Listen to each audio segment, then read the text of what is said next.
बिस्मिल्लाहिर्रहमानिर्रहीम। अस्सलाम वालेकुम स्टूडेंट्स। आज हम पढ़ेंगे 9th class chemistry chapter number 1 fundamentals of chemistry में केमिस्ट्री के बुनियादी असूल में आज का जो हमारा टॉपिक है वो है एक्सरसाइज। एक्सरसाइज के आज हमने मल्टीपल चॉइस क्वेश्चंस करने हैं। उसमें जो फर्स्ट एमसीक्यूज है उसकी statement, industrial chemistry deals with the manufacturing of compounds. Industrial chemistry का ताल्लुक कंपाउंड की ऐसी तैयारी से है जो कि तिजारती पैमाने पर हो, ये इसकी डेफिनेशन है। तो इसका करेक्ट ऑप्शन जो आएगा वो सी वाला आएगा, ऑन कमर्शियल स्केल। सेकेंड वाली स्टेटमेंट है which one of the following compounds can be separated by physical means. दर्ज इनमें से किसके अज्जा को तबई तरीकों से अलग अलग किया जा सकता है। हमें कुछ दिए हुए हैं कंपाउंड और हमने बताना है कि हम किनको अलग कर सकते हैं। तो इसका जो करेक्ट ऑप्शन है वो है ए, मिक्सचर। हमने जब मिक्सचर वाला टॉपिक पढ़ा था उसमें हमने पढ़ा था कि हम मिक्सचर को मैग्नेटाइजेशन, फिल्ट्रेशन, क्रिस्टलाइजेशन, इवेपोरेशन, इस तरह से हम मिक्सचर को अलग अलग कर सकते हैं। तो इसका करेक्ट ऑप्शन जो है वो है ए। थर्ड स्टेटमेंट है the most abundant element occurring in the oceans is. समुद्रों में पाए जाने वाला सबसे ज्यादा एलिमेंट कौन सा वाला है। हमने जब टॉपिक पढ़ा था और एलिमेंट्स वाला उसमें 1.1 टेबल है, उसमें हमने पढ़ा था जो ओशंस हैं उनमें सबसे ज्यादा ऑक्सीजन पाया जाता है और वो कितने परसेंट होता है, 86% होता है ऑक्सीजन। फोर्थ वाली स्टेटमेंट है which one of the following element is found in most abundant in earth crust. कुराए अर्ज में मतलब जमीन में सबसे ज्यादा पाया जाने वाला जो एलिमेंट है वो कौन सा वाला है, वो भी करेक्ट ऑप्शन इसका है ए, ऑक्सीजन है जो कि 47% होता है। फाइव वाली स्टेटमेंट है third abundant gas found in the earth atmosphere. कुर्रा फिजाई में अर्थ एटमॉस्फेयर में तीसरे नंबर पर कौन सी गैस पाई जाती है। जैसे कि हम जानते हैं कि कुर्रा फिजाई जो है एटमॉस्फेयर में 3 गैसेस पाई जाती हैं, नाइट्रोजन, ऑक्सीजन और गॉन। टेबल 1.1 में लिखा हुआ है नाइट्रोजन 78%, ऑक्सीजन 21% एंड ऑर्गन 0.9%। तो तीसरे नंबर पर जो गैस आ रही है थर्ड वाले नंबर पर वो है argon 0.9%। Correct option is D, argon. 6 वाली स्टेटमेंट है 1 AMU atomic mass unit. AMU mean atomic mass unit is equivalent to, किसके बराबर होता है AMU। Correct option is A, 1.66 multiply 10⁻24 gram. Correct option is B. First वाला जो ए वाला option है इसमें mg लिखा हुआ है, mg नहीं है, इसका ग्राम आता है 1.66 multiply 10⁻24 gram. B option is correct option. 7 वाला स्टेटमेंट है which one of the following molecule is not triatomic. दर्ज इनमें से कौन सा मॉलिक्यूल ट्राई एटॉमिक नहीं है। हमें पता है ट्राई, हमने जब टाइप्स ऑफ मॉलिक्यूल्स पढ़ा था उसमें हमने पढ़ा था ट्राई मतलब 3, जो ऐसा मॉलिक्यूल जो कि 3 एटम पर मुश्तमिल हो। इसका करेक्ट ऑप्शन जो है वो है ए, हाइड्रोजन H2, जिसमें सिर्फ 2 ही एटम्स पाए जा रहे हैं, ये ट्राई एटॉमिक नहीं है। बी वाले ऑप्शन में देखिए O3 है, इसमें 3 एटम्स पाए जा रहे हैं। सी वाले में H2O है, इसमें 3 एटम्स पाए जा रहे हैं, हाइड्रोजन के 2 और ऑक्सीजन का 1। डी वाला ऑप्शन में 3 एटम्स पाए जा रहे हैं, ऑक्सीजन के 2, कार्बन का 1, 3 हो गए। 8 वाली स्टेटमेंट जो है the mass of 1 molecule of water is. Mass of 1 molecule of water is, पानी का हमने मास फाइंड करना है। अब देखिए हाइड्रोजन का एटॉमिक मास होता है 1 मल्टीप्लाई 2, ऑक्सीजन 16, 1 2 प्लस 16 प्लस 2 होगा 18 AMU। अब 9 वाली जो स्टेटमेंट है वो है the molar mass of H2SO4। Molar mass हमें फाइंड करना है सल्फ्यूरिक एसिड का। मोलर मास फाइंड करने के लिए हम इसके एटॉमिक मासेस को ऐड करेंगे। हाइड्रोजन का होता है 1 multiply 2 plus sulphur 32 plus oxygen 16 multiply 4, 2 2 plus 32 plus 16 multiply 4 64, तीनों को ऐड करेंगे हमारे पास आएगा 98 ग्राम। करेक्ट ऑप्शन इज ए, 98 ग्राम। 10 वाला एमसीक्यूज है which one of the following is a molecular mass of O2 in AMU। हमने ऑक्सीजन का मॉलिक्यूलर मास, ऑक्सीजन मॉलिक्यूल की फॉर्म में मॉलिक्यूलर मास बताना है, AMU में हमें इसकी वैल्यू बतानी है। तो ऑक्सीजन है, इसका जो एटॉमिक मास होता है वो होता है 16। अब इसके 2 एटम्स पाए जा रहे हैं, इसके साथ हम मल्टीप्लाई कर देंगे 16 multiply 2 32 AMU। Correct option is A, 32 AMU। 11 वाली स्टेटमेंट है how many number of moles are equivalent to 8 grams of carbon dioxide. अब हमने नंबर ऑफ मोल्स फाइंड करने हैं कार्बन डाइऑक्साइड के। हमने फॉर्मूला पढ़ा था moles is equal to mass over molar mass. Mass हमें उन्होंने दिया हुआ है 8 ग्राम, मोलर मास हमें कार्बन डाइऑक्साइड का फाइंड करना है। कार्बन का होता है 12 और प्लस ऑक्सीजन 16, 2 एटम्स है ऑक्सीजन के, 16 मल्टीप्लाई 2 32 प्लस 12 तो 44 आ जाएगा। 8 डिवाइडेड बाय 44 तो हमारे पास वैल्यू आएगी 0.18। 12 वाली स्टेटमेंट है which one of the following pair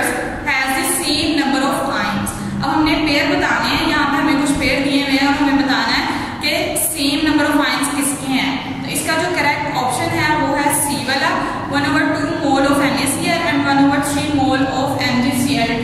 अब ये किस तरह से है, देखिए NaCl, यहाँ पे नंबर ऑफ आयंस कितने हैं, सोडियम 1, क्लोरीन 1, 2 हो गए नंबर ऑफ आयंस 1 और 1, तो कितने हो गए आयंस 2 हो गए। मैग्नीशियम क्लोराइड में मैग्नीशियम 1, क्लोरीन 2, 2 और 1 कितने हो गए 3।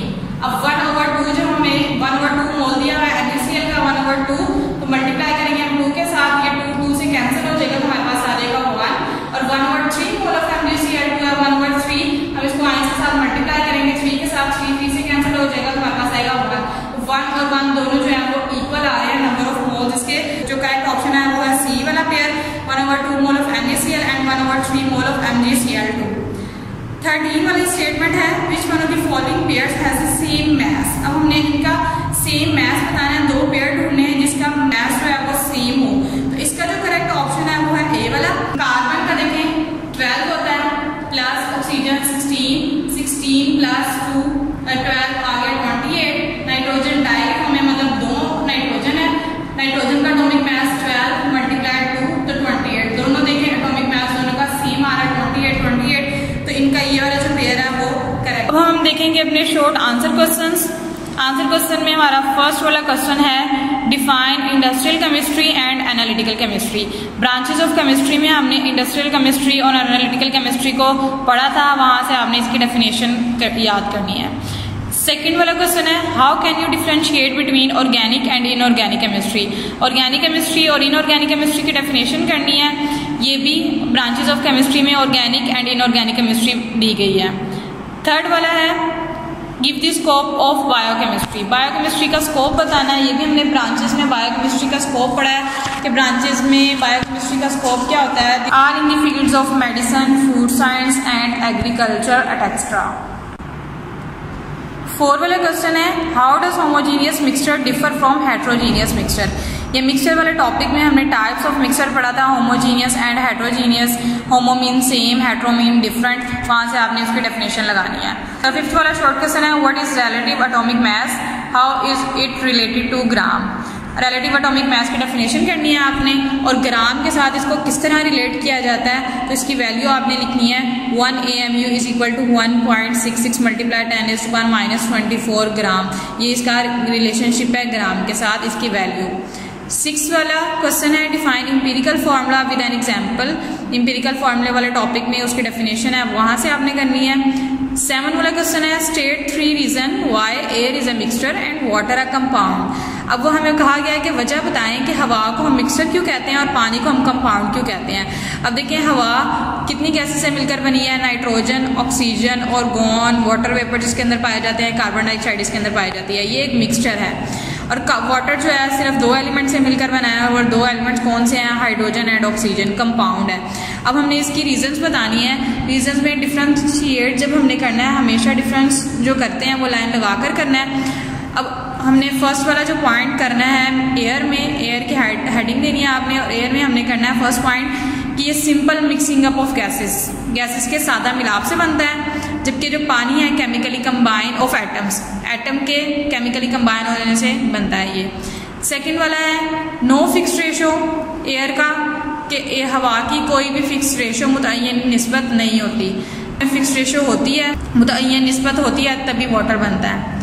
थर्ड वाला पॉइंट आएगा एयर में not specific melting and boiling point, जबकि जो कंपाउंड है उनमें specific melting and boiling point होता है। ये 3 रीजंस हैं जो आपने लिखनी है।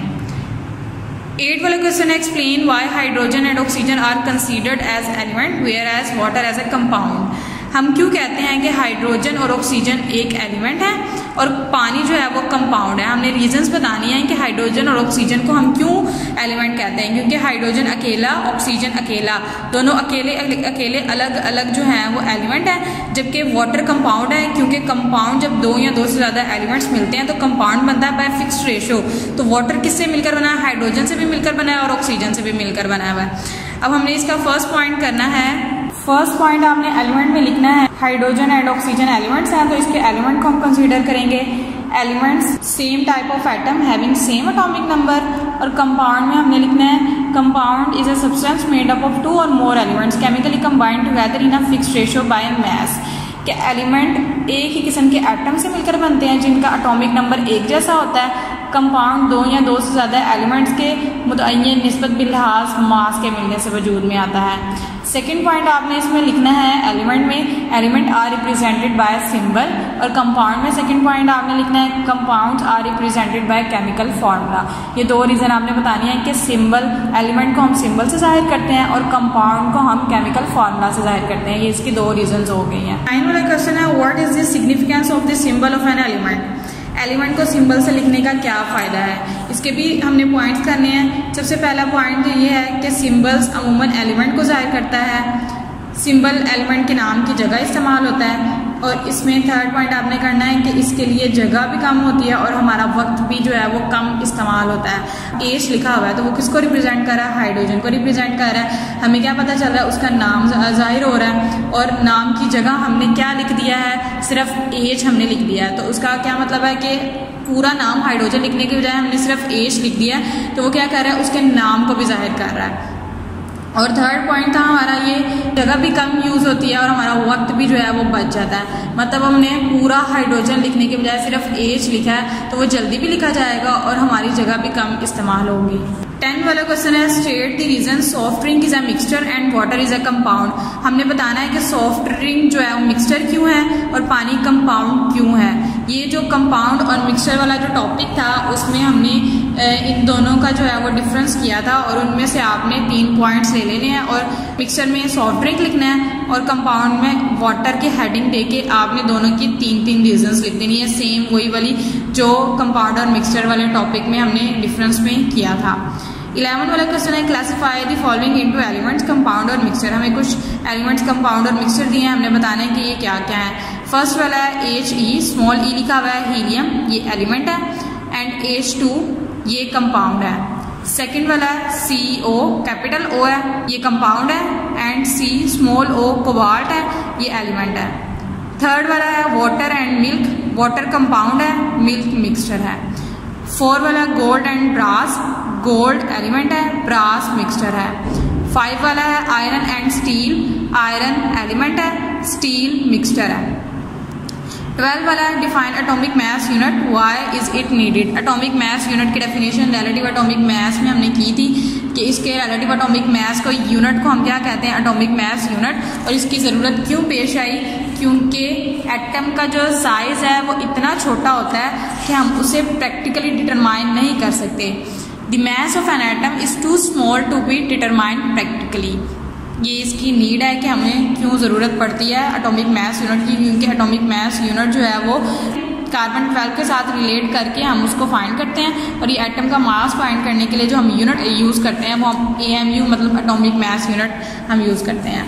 13 वाला क्वेश्चन है state the nature and name of the substance form by combining the following. हम एक कुछ दिए हुए सब्सटेंस वो कंबाइन होकर क्या बनाते हैं और इनकी नेचर क्या होती है वो हमने बतानी है। फर्स्ट वाला है जिंक प्लस कॉपर, ये दोनों आपस में मिलेंगे तो ब्रास बनाएंगे और ये एक अलॉय है, इसकी नेचर है मिक्सचर। सेकेंड वाला है वाटर एंड शुगर, पानी और चीनी मिलकर क्या बनाएंगे, शुगर सोल्यूशन, चीनी का महलूल बनाएंगे और इसकी नेचर जो होगी वो सोल्यूशन ही होगी। थर्ड वाला है एल्यूमिनियम प्लस सल्फर, ये मिलकर बनाएंगे एल्यूमिनियम सल्फाइड और इसकी नेचर जो होगी वो कंपाउंड होगी। फोर्थ वाला है आयरन प्लस क्रोमियम प्लस निकल, तो ये मिलकर बनाएंगे नाइक्रोम और इसकी नेचर भी होगी मिक्सचर। 14 वाला क्वेश्चन है differentiate between molecular mass and formula mass, which one of the following has molecular formula.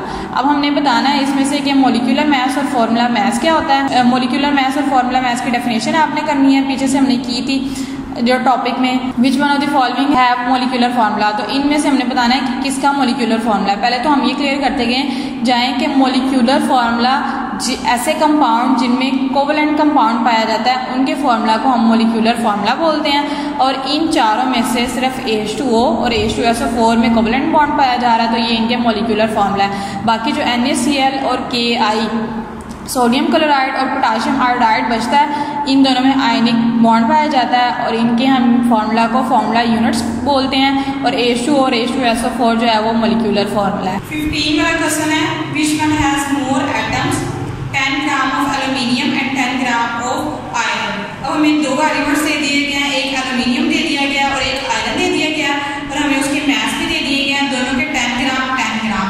हमने उसमें एटम्स सिंपल कैलकुलेशन वाला फॉर्मूला है 10 ग्राम एल्यूमिनियम है, वो फॉर्मूला हमारे पास atoms is equal to mass over molar mass multiply Avogadro's number. अब हमें इसका मास कितना दिया हुआ है 10, मोलर मास एल्यूमिनियम का होता है 26, एटॉमिक मास है इसका, मल्टीप्लाई एवोगैड्रोस नंबर। तो हमें इसकी वैल्यू आएगी जब इसको कैलकुलेट करेंगे तो 2.31 मल्टीप्लाई 10⁻23। हम 10 ग्राम आयरन का देखते हैं, सेम यही फॉर्मूला है, मास हमें दिया हुआ 10, मोलर मास आयरन का होता है 56 मल्टीप्लाई एवोगैड्रोस नंबर। जब इसको कैलकुलेट करेंगे हमारे पास आंसर आएगा 1.075 मल्टीप्लाई 10⁻23। अब हम इसमें देखिए एटम्स के साथ हम इसको मल्टीप्लाई करते हैं, एल्यूमिनियम एक ही है तो इसको मल्टीप्लाई अगर करेंगे 1 के साथ तो हमारे पास यही वैल्यू आएगी। आयरन एक ही है तो अगर 1 के साथ मल्टीप्लाई करेंगे तो यही वैल्यू आएगी। अब हमें इन दोनों को कंपेयर करना है कि किस में ज्यादा एटम्स पाए जा रहे हैं। तो वैल्यू से हमें पता चल रहा है कि ये वाली वैल्यू जो है वो बड़ी है, तो मतलब एल्यूमिनियम में ज्यादा एटम्स पाए जाते हैं आयरन की निस्बत। तो हमें इसका आंसर जो होगा वो एल्यूमिनियम का होगा कि एल्यूमिनियम के अंदर ज्यादा एटम्स पाए जा रहे हैं। 16 वाला क्वेश्चन है, which one has more molecules 9 gram of water and 9 gram of sugar. Sugar का फॉर्मूला C12H22O11। अब हमने जिस तरह क्वेश्चन नंबर 15 में एटम्स फाइंड किए हैं, इसी तरह हमने मॉलिक्यूल्स फाइंड करनी है। सेम फॉर्मूला है, molecules is equal to mass over molar mass multiply Avogadro's number. Water का मास 9 ओवर इसका मोलर मास होता है 18, मल्टीप्लाई करेंगे एवोगैड्रोस नंबर के साथ तो आपका वाटर के मॉलिक्यूल्स आ जाएंगे। इसी तरह जब हम शुगर के लिए करेंगे तो 9 ओवर मास इसका 9 है, ओवर मोलर मास इसका होता है 342, मल्टीप्लाई एवोगैड्रोस नंबर के साथ मल्टीप्लाई करेंगे। फिर आपने दोनों को कंपेयर कर लेना है किसके मॉलिक्यूल्स ज़्यादा हैं, तो वैसे आंसर जो आता है वो वाटर के मॉलिक्यूल्स जो होते हैं वो ज़्यादा होते हैं। नेक्स्ट 17 वाला है, which one has more formula units 1 gram of NaCl and 1 gram of KCl। Same ऊपर वाले दोनों क्वेश्चन की तरह आपने फार्मूला लगाना है, फार्मूला यूनिट्स हमने फाइंड करने हैं। NaCl का हमें मास दिया हुआ है 1 ग्राम, 1 ओवर NaCl का मोलर मास होता है 58.5, मल्टीप्लाई करेंगे 6.02 मल्टीप्लाई 10⁻23 एवोगैड्रोस नंबर के साथ मल्टीप्लाई करेंगे तो हमारे पास NaCl के फार्मूला यूनिट्स आ जाएंगे। लेकिन हमने फार्मूला यूनिट्स हैं मतलब आयंस हैं, तो NaCl के 2 आयंस दिए हुए हैं, आपने इसके आंसर को मल्टीप्लाई करना है 2 के साथ। एंड फिर आप जब आपने KCl का फाइंड करना है तो 1 ओवर KCl का जो मोलर मास बनता है वो बनता है 74.5, मल्टीप्लाई करेंगे एवोगैड्रोस नंबर के साथ 6.02 मल्टीप्लाई 10⁻23 मल्टीप्लाई करेंगे तो आपके पास जो आंसर आएगा आपने उसको भी 2 के साथ मल्टीप्लाई करना है, क्योंकि KCl में भी 2 ही आयंस पाए जा रहे हैं, एक पोटाशियम और एक क्लोरीन। 2 आयंस आप मल्टीप्लाई करेंगे 2 के साथ, दोनों के आंसर को आपने 2 के साथ मल्टीप्लाई करना है, फिर दोनों को कंपेयर करना है कि किसकी वैल्यू ज़्यादा आ रही है। तो इसका जो आंसर आता है वो वैसे आता है NaCl की जो वैल्यू है उसमें फार्मूला यूनिट्स जो हैं वो ज़्यादा होते हैं। 18 वाला क्वेश्चन है, differentiate between homoatomic and heteroatomic molecules with example. Homoatomic और हेटेरोएटॉमिक मॉलिक्यूल्स हमने टाइप्स ऑफ मॉलिक्यूल्स में पढ़ा था, उसकी लास्ट 2 टाइप्स थी होमोएटॉमिक एंड हेटेरोएटॉमिक, वहां से आपने इसकी डेफिनेशन विद एग्जांपल्स कर लेनी है। 19 वाला क्वेश्चन है, which one of the following has more hydrogen atoms 2 moles of HCl and 1 mole of ammonia NH3। अब यहाँ पे देखें उन्होंने बोला हुआ है कि हमें बताएं HCl में मॉलिक्यूल ज़्यादा है या फिर NH3 में मॉलिक्यूल ज़्यादा है। NH3 का आपको 1 ही मोल दिया हुआ है, मतलब उसमें हाइड्रोजन कितने हैं 3, जबकि HCl है उसमें आपको 2 मोल्स दिए हुए हैं और HCl में हाइड्रोजन होंगे 2। HCl के शुरू में आप 2 लगाएं तो हाइड्रोजन इसके कितने हो जाएंगे 2, लेकिन 1 मोल ऑफ NH3 एक ही है। तो यहाँ पे देखें NH3 में 3 हाइड्रोजन है और HCl में 2 हाइड्रोजन बनेंगे, तो किस में ज़्यादा हो रहे हैं, NH3 में जो हाइड्रोजन है वो ज़्यादा है और HCl में हाइड्रोजन जो है वो कम है। उन्होंने हिंट भी दिया है 1 mole of a substance contain the same number of moles of atoms are in the 1 molecule of a substance. तो NH3 में जो हाइड्रोजन एटम है वो ज़्यादा है। Thank you.